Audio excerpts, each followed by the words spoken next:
This is a tooth that has a cavity in it that looks like it's relatively simple. You can see the gray area around the brown inside spot. And here we are removing the top layer of enamel. Enamel is actually the hardest tissue in the body. And as we remove it, the next tooth layer is called dentin, and it's much softer. And once the acid and the bacteria penetrates into that area, it's very easy to develop decay in a very quick way. And you can see how, as the filling is developed, it's brown and significantly larger than what it looks like from when we started. And it goes horizontally or in a wider position, and that needs to be cleared up from on top so that we can adequately place the filling.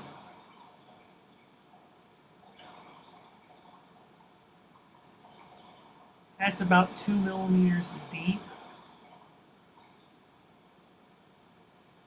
and we still have a significant amount of tooth and decay that needs to be taken care of.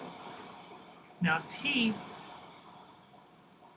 are meant to be hard, not soft, and we'll go in and use a instrument called the spoon excavator, and you'll see how the filling is being, or the tooth is just still soft.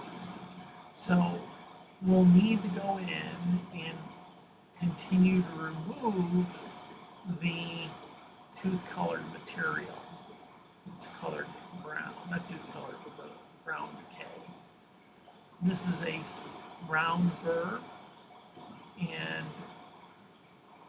we're removing the decay in a very gingerly way. And in a minute, we'll use some decay detecting material.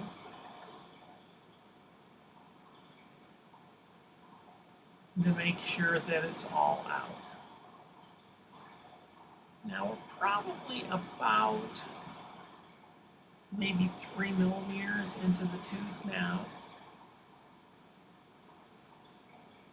And as we get deeper in this particular area, typically it's not a problem. This particular patient is 27 years old, and you can see there's some dark brown there. And we put in a decay detector. And anything that's still green is considered decay that could continue to develop underneath the filling. And you notice it's all the way around the sides, as well as in the dark brown area.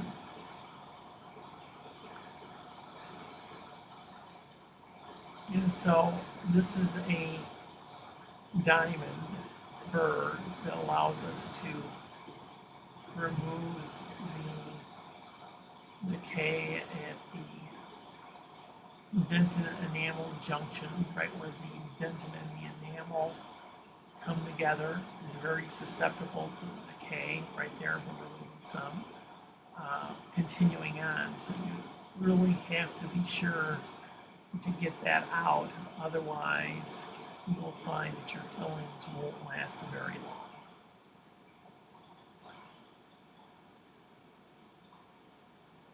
And we go back to using the round burr, cleaning that up, and as we do, we'll notice that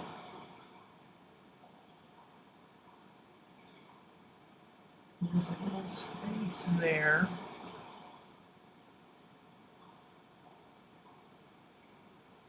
It has like a whitish corner, grayish corner right there. And it's higher than where we were before, and that's the pulp horn of the nerve.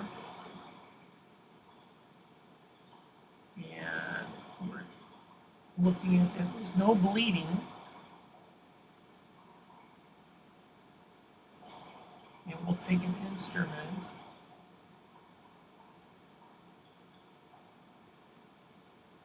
and determine where we are. You can see that there's just a little hair of a hole there, and that's where the nerve is. There's still no bleeding. And if we continued, we would end up pulling the pulp chamber. And we need to double check and make sure that the other area of the tooth, if that has any soft tooth structure. You can see we're still peeling out areas of decay there. And so we finish removing as much decay as possible, and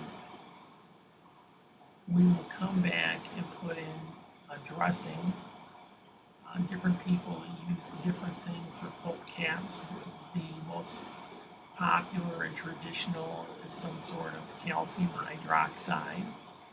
Some people actually put the filling directly over it. That doesn't seem to work out very well. Vitrabond, which is a glass ionomer that bonds the tooth. The dentin also is very popular, which is what we'll be placing here.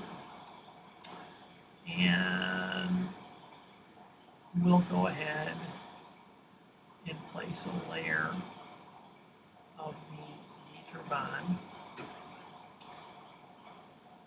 And the nice thing about it is that you don't have to put any conditioner or anything.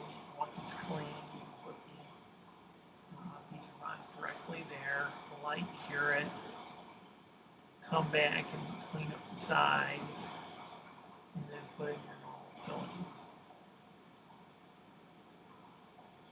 And it flows everywhere quite nicely. And the idea is for the tooth to develop more dentin around the area of the exposure. And there's the creamy pulp cap. And we'll go ahead and clean up. And you can see that it's bonded and cured. And now we'll start to replace the self etching primer. This is a Clearfill SE bond.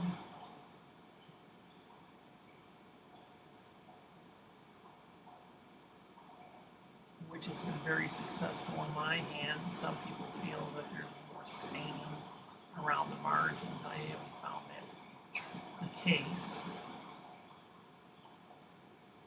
There's the bonding liquid. Cure and bed. And we place a regular filling over the tooth in increments. And you'll see a little bit of flowable. It's some crannies. Some people place the flowable and then the material at the same time. Some people cure the flowable. You'd like to try and have your flowable material be at the same expansion as much as possible as the other composite for it to be long lasting. And this is a flowable that's made from a 3M product. And then there's the filling. You could have chosen the filling that was a little more the same color of the tooth, but I'd like to be able to see where the filling ends and begins in a place that's that aesthetic for the next dentist if it needs to be replaced.